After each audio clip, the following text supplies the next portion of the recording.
Hello everyone, welcome back to the channel Gyan 360। तो मैं आपका कपिल चौधरी फ्रॉम एनआईटी कुरुक्षेत्र आप सभी का स्वागत करता हूं अपने चैनल ज्ञान 360 पर। तो जैसा कि आप सभी को पता है, जोसा की काउंसलिंग प्रोसेस ऑनगोइंग है। तो अभी हम जो भी जोसा से रिलेटेड क्वेरीज हैं या फिर चॉइसेस फिलिंग या फिर जो भी जोसा की काउंसलिंग प्रोसेस से रिलेटेड जो भी क्वेरीज है उस पे वीडियोस डाल रहे हैं। तो अगर आप चैनल पे नए आए हो तो आप चैनल को सब्सक्राइब करें और अपने दोस्तों के साथ भी शेयर करें, ताकि जो भी अगर जोसा की काउंसलिंग प्रोसेस में जो बैठ रहे हैं उनके लिए हेल्पफुल रहे। तो आज की हम अपनी इस वीडियो में जो चॉइस फिलिंग वाला एक जो मेन इंपॉर्टेंट टॉपिक रहता है चॉइस फिलिंग, कि मान लो आपने पूरा जेई मेन वगैरह दिया और आप चॉइस फिलिंग में अगर कोई गलती कर देते हो तो वो बहुत भारी मिस्टेक हो जाती है। तो ये अवॉइड करने के लिए मैं ये वीडियो बना रहा हूँ। तो इसमें जो इम्पोर्टेंट हम क्या कवर करेंगे, एक तो how to fill choices, choice fill करने का क्या आइडियल वे है। मतलब चॉइसेस ऐसे नहीं कि ऐसे ही तुक्का मार के कि ये भर दी वो भर दी, ऐसे नहीं करना। एक मैं उसका आइडियल वे बताऊंगा आपको। उसके लिए इम्पोर्टेंट टिप्स क्या हैं, मतलब जैसे कई तरह के स्टूडेंट होते हैं जिनको पता है कि हाँ मेरी इतनी रैंकिंग है तो मेरे को ये कॉलेज मिल ही जाएगा, तो उनके लिए भी टिप्स है। और कुछ का ये अनसर्टेनिटी होती है कि मेरे को नहीं पता कि कौन सा कॉलेज मिलेगा, कौन से कॉलेज की कौन सी ब्रांच मिलेगी, तो उनके लिए भी अलग से टिप्स है। एंड अदर है एक मेजर मिस्टेक्स, जो मिस्टेक्स आपको अवॉइड करनी है चॉइस फिलिंग के दौरान, वो भी बताऊंगा। एंड क्या फैक्टर कंसीडर करने हैं कॉलेज के लिए, मतलब कॉलेज कोई भी कॉलेज अगर आपको चूज करना है तो कौन से फैक्टर कंसीडर करने हैं आपको चॉइस फिलिंग के लिए, जैसे कि placement, location, ranking, career goals हो गया। ये सारी मैं एक्सप्लेन करूंगा आपको आगे चल के। तो सबसे पहले आ जाते हैं कि जैसे मैं पहले बताऊं कि ideal way of filling choices, मतलब सबसे पहले क्या रहना चाहिए आपका चॉइस फिल करने का। तो वैसे देखो आपकी जो ये चॉइस फिलिंग वाला है, जैसे 3 जून टू 12 जून तक है, या फिर 11 जून कह लो। 11 जून से पहले आपको ये जो फिल है वो लॉग जरूर करनी है चॉइसेस। तो अगर आपका 11 जून तक टाइम है तो आप जैसे 7th है तो अभी 5 दिन आप लोगों के पास है, तो आराम से ढंग से करनी है। तो आइडियल वे बताऊं आपको, तो आइडियल वे क्या है, पहले जैसे आपके मैंने पिछली वीडियोस में बताया था, जो सेकंड वीडियो थी वो कितनी आईआईटी एनआईटी वगैरह जो भी है, टोटल 100 कॉलेज के लगभग बैठ रहे थे जो जोसा की काउंसिल में बैठते हैं। तो अगर 100 कॉलेज में देखें तो हर एक की अगर 8 8 भी ब्रांचेस अगर हम लें तो वो टोटल 800 के करीब टोटल ब्रांचेस बन जाती हैं। तो अब आप 800 ब्रांचेस हैं, तो अब ये तो नहीं कि आप सभी में ऐसे ही तुक्का मारोगे, तो कुछ में लग भी सकता है कि हाँ आपका एडमिशन हो जाए, कुछ में नहीं भी हो सकता। तो ये अनसर्टेनिटी रिमूव करने के लिए हमने इस वीडियो में रहना है। तो आइडियल वे क्या है, पहले तो देखो जितनी भी आपको आईआईटी में जाना है या फिर एनआईटी प्लस सिस्टम में जाना है, उसकी पूरी कॉलेजेस की ब्रांच वाइज एक आपको लिस्ट बनवा लेनी है। और लिस्ट कैसी बनवानी है, आपके पास हार्ड कॉपी में वो लिस्ट रहनी चाहिए, मतलब पीडीएफ। जैसे रैंकिंग वाइज, जैसे सबसे ऊपर जैसे मान लो आईआईटी दिल्ली हो गया या फिर आईआईटी मुंबई हो गया, तो उसमें क्या क्या ब्रांचेस है, फिर सेकंड नंबर पे जो भी इंस्टीट्यूट है, फिर वो उसका नाम और उसकी ब्रांचेस। ऐसे आपको रैंकिंग वाइज जो भी गूगल पे मिल जाएगी, आपको वो पीडीएफ निकाल लेनी है और उसकी हार्ड कॉपी निकलवा लेनी है। सबसे पहला ये काम करना है। अब दूसरा काम क्या है, जैसे टिप्स वगैरह मैं बताऊं आपको। तो सबसे पहले आपको जैसे रैंकिंग है आपके, मान लो 10,000 रैंक है, तो आपको पिछले जो भी गूगल वगैरह से पिछले या फिर आप चैट जीपीटी भी यूज कर सकते हो, पिछले जो ईयर के कॉलेजेस की कट ऑफ्स आपको निकालनी है। कि आपको सिंपल लिखना है कि मेरे को 10,000 रैंक है और इस रैंक में मेरे को कौन सी एनआईटी प्लस सिस्टम या फिर कौन सी एनआईटी प्लस सिस्टम की कौन सी ब्रांच मिल सकती है। तो ये सिंपल आपको एक आइडिया हो जाएगा कि हाँ भाई मेरी इस इंस्टीट्यूट की इतनी क्लोजिंग रैंक जाती है तो ये मेरे मतलब का नहीं है, इसकी इतनी जाती है ये मेरे मतलब का है। तो ये आपको क्लियर कट हो जाएगा। तो ये हो गया आइडियल वे। एक तो आपको हार्ड कॉपी निकालनी है, ये सबसे पहले करना है हार्ड कॉपी निकाल के। अब दूसरा आ जाता है अपना जैसे इंपॉर्टेंट टिप्स। तो जैसा कि मैंने आपको बताया था कि यूजर दो स्टूडेंट दो तरीके के डिवाइडेड होते हैं, कि जिनको श्योरिटी है कि हाँ मेरे को कॉलेज मिल ही जाएगा, ये कॉलेज मिल जाएगा, इसमें ये ब्रांच मिल जाएगा, उनके लिए अलग मैंने टिप्स बनाई है। दूसरा आ जाता है कैटेगरी भी, कि आप अनश्योर हो कि कौन सा कॉलेज मिलेगा, कौन सी ब्रांच मिलेगी, क्या मिलेगा। अब देखो सबसे पहले मैं जो ये था फैक्टर्स टू कंसीडर, ये बता देता हूँ आपको। सबसे पहले ये जरूर कंसीडर करना है जो भी आप फिलिंग कर रहे हो उसमें कैसी चॉइस कैसे फिल होती है। आपका सबसे ऊपर वो रहेगा जो हाईएस्ट रैंक का हो और आपकी जैसे कम चांसेस हो मिलने के।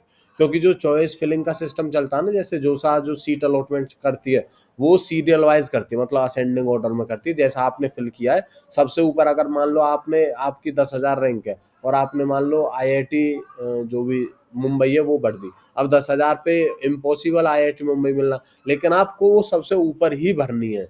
तो उसी ऑर्डर में अगर आप मान लो, जैसे आपने मान लो कोई भी एनआईटी श्रीनगर ऊपर भर दी, और अगर आपको जैसे हरियाणा की देखूँ तो मैं होम स्टेट, अगर आपको मान लो एनआईटी कुरुक्षेत्र मिल सकती थी, लेकिन आपने एनआईटी श्रीनगर ऊपर भर दी और कुरुक्षेत्र नीचे भरी, तो सबसे पहले आपको श्रीनगर ही अलॉट हो जाएगी। तो ये जरूर ध्यान रखना चॉइस फिलिंग के दौरान, आपको जो मतलब लेस एलिजिबल हो आप जिस कॉलेज के लिए, और आप उसको भरना चाहते हो, तो वो सबसे ऊपर रहे, उसके नीचे नीचे, लेकिन भरने सभी हैं। इसमें कोई लिमिट नहीं रहती कि आप कितने भर सकते हो, आप सारे कॉलेजेस मतलब चूज कर सकते हो। अब फैक्टर क्या करने हैं फिलिंग के लिए, सबसे पहले देखो आप जॉब के लिए जाते हो एनआईटी या फिर आईआईटी वगैरह में, तो सबसे पहले आपको प्लेसमेंट देखना कि कितने पर 100% प्लेसमेंट है या कितने परसेंट प्लेसमेंट रेट है, तो वो आपको सबसे पहले चेक करना है। दूसरी आपको लोकेशन चेक करनी है इंस्टीट्यूट की। लोकेशन मान लो जैसे कहीं आपको एनआईटी मणिपुर वगैरह दे दिया, तो वहाँ थोड़ा, अगर हमारे नॉर्थ वाले लोग हैं तो एनआईटी मतलब मणिपुर ईस्ट साइड जाना थोड़ा कम प्रेफर करते हैं, तो आपको लोकेशन जरूर याद रखनी है। लोकेशन का ये और फायदा रहता है, मान लो दिल्ली एनसीआर के मतलब लोकल का इंस्टीट्यूट है कोई, तो वहाँ पे कंपनीज ज़्यादा जाएंगी, जैसे मान लो डीटीयू हो गया या फिर आईआईटी दिल्ली हो गया, एनआईटी दिल्ली हो गया, कुरुक्षेत्र में हो गया, या फिर ये जो दिल्ली एनसीआर नोएडा गुड़गांव ये मेरठ वगैरह जैसे एन ये जयपुर हो गया एनआईटी, तो ये सारी लोकेशन का बहुत फर्क पड़ता है आपके प्लेसमेंट्स के दौरान। तो पहले प्लेसमेंट देखनी, फिर लोकेशन देखनी, फिर आती है आपकी रैंकिंग कि ओवरऑल रैंकिंग क्या है एनआईआरएफ। रैंकिंग किसके ब्याह पे बनती है, अपने टीचर्स के ब्याह पे, प्रोफेसर्स के ब्याह पे, अपना इंफ्रास्ट्रक्चर के ब्याह से, अपनी जो भी एक्स्ट्रा करिकुलर एक्टिविटीज़ है उनके ब्याह पे ये सारी रैंकिंग बनती है। फिर आ जाता है करियर गोल, मतलब मान लो आपको क्या करियर गोल है, आपको मान लो एमबीए वगैरह करना है, तो आप ऐसा प्रेफर करना कि जैसे आप कैट भी दो तो एनआईटी और आईआईटीज में जैसे आईएम वगैरह भी होते हैं, तो वहीं पे एक ही सेम जैसे स्टेट में जो आपके लिए एक वो रहता है ना कि हाँ मैं इस स्टेट में रह लूंगा आगे के लिए करियर गोल, तो वो आपको चूज करनी है। तो यहाँ पे ये फैक्टर्स अपना हो गया, एंड जो अपनी इम्पोर्टेंट आइडियल वे है वो मैंने आपको बता दिया। अब मैं अपना आपको आता हूँ इम्पोर्टेंट टिप्स पे। तो ये दोनों की डिस्ट्रीब्यूटेड थी, एक मिनट में ओपन कर लेता हूँ।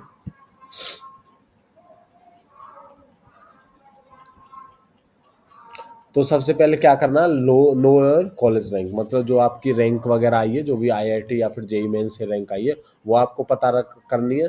दूसरा, जो दो कैटेगरी वाले रहते हैं कि मान लो मेरे को पता है ये कॉलेज मिल सकता है, वो मेरे को भरना ही भरना है। जिनको अनसर्टेनिटी है उनको सारे कॉलेज भर देने हैं, जिनमें मतलब बेस्ड ऑन लास्ट ईयर आपको गूगल जरूर मारना है एक थोड़ा सा, उसके आइडिया मिल जाएगा कि हाँ ये कॉलेज मेरे को मिलेंगे। फिर list choices and strict order of preference, ये मैंने बता चुका कि आपको जो प्रेफरेंस रखना है वो कैसा रखना है, सबसे ऊपर लीस पॉसिबल, जो भी लेस पॉसिबल है एनआईटीज वो सबसे ऊपर रखनी है, उसके नीचे आपको सारी रखनी है। ये नहीं कि आप नीचे छोड़ दो, बैकअप ऑप्शन भी रखना है। और हाँ, जिनको पता है कि हाँ मेरे को ये ब्रांच मिली जाएगी उनके लिए भी है, उनको भी बैकअप ऑप्शन के लिए और भी कोई ब्रांचेस वगैरह फिल जरूर करनी है, उसी सेम इंस्टीट्यूट में कर सकते हो या फिर कोई बेटर इंस्टीट्यूट में भी कर सकते हो। यूज दी जोसा चॉइस फिलिंग टूल साइमुलेटर, मतलब जोसा के कई सारे साइमुलेटर टूल्स रहते हैं, जैसे करियर 360 वाला भी होता है, वहाँ पे आप रैंक वगैरह डालते तो वो कॉलेज को सजेस्ट कर देता है, एंड चॉइस फिलिंग के दौरान भी हेल्प करता है, तो ये आप यूज़ कर सकते हो। फिल मैक्सिमम चॉइसेस, चॉइसेस की कोई लिमिट नहीं है, आपको जितनी आप मर्जी उतनी आप चॉइसेस भर सकते हो, पर जो अपने आइडियल वे बताया था वो आपको ध्यान में रखना है। Do not rely on a single option, मतलब मान लो आपको ये है कि हाँ मेरे को ये सीट मिल ही जाएगी, ये आपको कतई भी नहीं करना, आपको मोर देन वन चॉइसेस जरूर भरनी है। अंडरस्टैंड इंस्टीट्यूट स्पेसिफिक प्रेफरेंसेस, जो इंस्टीट्यूट का प्रेफरेंस बताया था मैंने, जैसे प्लेसमेंट, रैंकिंग, लोकेशन, ये सारे आपको ध्यान में रखने हैं। प्रायोरिटाइज कोर इंटरेस्ट में वही आ गया, मान लो आपका करियर गोल अलग अलग है तो वो आपको देखना है। Consider state quota and home quota, ये जरूर आपको ध्यान रखना है, ये रैंकिंग के दौरान जो भी आपको सीट अलॉटमेंट होती है उसके दौरान काफ़ी हेल्पफुल होता है। स्टेट और होम कोटा जैसे मैं अपनी पहली वीडियो में बताया था डॉक्यूमेंट्स से रिलेटेड वाली में, जो फर्स्ट वीडियो आई थी जो साकी उसमें प्लेलिस्ट में है, स्टेट कोटा में मान लो अगर आपका स्टेट कोटा और होम कोटा में डाउट भी रहता है कि मेरा क्या होम स्टेट रहेगा क्या अदर स्टेट रहेगा, तो होम स्टेट में क्या रहता है, जैसे जहाँ से आपने 12th किया ना वो आपको होम स्टेट लगता है। मान लो आप यूपी से हो, उत्तर प्रदेश से हो, लेकिन आपने 12th हरियाणा से की है, मतलब हरियाणा के किसी भी बोर्ड से कर सकते हो आप, सीबीएसई एचबीएससी किसी भी बोर्ड से कर सकते हो। अगर आप यूपी के हैं और आपने हरियाणा से 12th किया तो आपका जो होम स्टेट रहेगा वो हरियाणा ही रहेगा। ऐसे ही अगर आप यूपी से हो, आप राजस्थान से करते हो तो आपका राजस्थान होम स्टेट हो जाएगा। तो अब होम स्टेट और अदर स्टेट का क्या रहता है, जैसे मान लो एनआईटी जयपुर है, उसमें अदर से अलग सिस्टम चलता है। मतलब होम स्टेट की, हालांकि और इंस्टीट्यूट में होम स्टेट की कट ऑफ जो होती है वो कम जाती है। मतलब जैसे मान लो आपकी 8,000 होम स्टेट से और अदर स्टेट से मान लो 12,000 है, तो जयपुर में क्या है, होम स्टेट की ज़्यादा रैंकिंग होती है। मतलब 8,000 से वो पहले पहले के यूज़र को ले लेता है, स्टूडेंट्स को ले लेता है। बाकी अदर स्टेट में जो बाकी के स्टेट्स हैं उसमें होम स्टेट का मतलब कोटा ज़्यादा रहता है, तो होम स्टेट वालों को लोगों को ज़्यादा लेते हैं। तो बस जयपुर का अलग है। अवॉइड ब्लाइंडली कॉपिंग अदर्स, मतलब जो अपने दोस्तों की कॉपी नहीं करना, आपको अपना जो आइडियल वे है वो चूज करके रखना। Lock choices carefully and before the deadline. तो देखो 12th से आपकी जो एक्चुअल राउंड्स है वो स्टार्ट हो जाएंगे, तो आपको 11 से पहले लॉक जरूर करना है। लॉक और सेविंग में क्या डिफरेंस होता है, जो अपना लास्ट पॉइंट भी था कि difference between saving and locking the choices. तो लॉकिंग का, सेविंग तो हो गया, आपने मान लो कोई भी नई ब्रांच या फिर नया इंस्टीट्यूट ऐड किया तो आपको सेव करना है, लॉक नहीं करना। अगर आप लॉक कर दे तो एक बार, तो आप से दोबारा से एडिट नहीं कर सकते। तो ये अपना टॉपिक हो गया, अपनी इंपॉर्टेंट टिप्स होगी। अब आप क्या आ जाते हैं इंपॉर्टेंट जो भी अपनी मिस्टेक्स वगैरह होती है, तो मिस्टेक्स में ये सारे पॉइंट्स ही आ जाते हैं। एक ऑप्शन पे रिलाई नहीं करना, अपना जो भी अ, मतलब दूसरों की जो चीटिंग वगैरह है या फिर दूसरों की जो दूसरों ने जो ऑप्शंस चूज करें वो नहीं देखने हैं, ये सारी आपकी मिस्टेक्स में आ जाती है। अब अपना जैसे जो फैक्टर्स वाले थे, जैसे कि क्या ब्रांच, कईयों का डाउट रहता है कि मेरे को ब्रांच प्रेफर करनी चाहिए या फिर इंस्टीट्यूट प्रेफर करना चाहिए। तो देखो सबसे पहले आ जाती है आपकी ब्रांच। आपको ब्रांच जरूर प्रेफर करनी है। ब्रांच में क्या क्या हो सकती है जो मेन ट्रेंडिंग चल रही है, एक C S I T E C electronics, ये 4 ब्रांचेज हैं। और अगर आप वैसे देखो तो एरोस्पेस, एआई और जो डेटा साइंस वगैरह ये भी अच्छी हैं ब्रांचेस। ये नहीं कि आप सिविल ले लो, सिविल का तो हालांकि इसको बहुत कम है, तो आप ये अवॉइड करना है। तो सबसे पहले आपको ब्रांच देखनी है, जो मैंने 4-5 ब्रांचेस बताई ये सबसे बेस्ट है। फिर आपको अपना कॉलेज देखना है। हालांकि ये नहीं कि आप जैसे मान लो अगर आप लोअर ब्रांचेस में जाना चाहते हो, जैसे केमिकल वगैरह या फिर टेक्सटाइल या फिर सिविल वगैरह में जाना चाहते हो, तो आप कॉलेज भी अच्छा प्रेफर कर सकते हो, तो उसमें स्कोप ज़्यादा हो जाता है। Past cut off and current trends वो देख सकते हैं, मेरी पहली वीडियो थी जिसमें मैंने जो सा की कितनी, मतलब कैटेगरी वाइज क्या कट ऑफ जाती है, या फिर जो भी अपनी ओवरऑल जो टोटल सीट्स होते हैं उसमें general, EWS, OBC, SC, ST, उनका क्या परसेंटेज रहता है वो सारा मैंने डिस्कस किया था। तो आपको अगर उससे रिलेटेड डाउट है तो आप वहाँ पे देख सकते हो। तो ये सारी थी कंसीडर करने के लिए, तो ये मैं सारा बता चुका।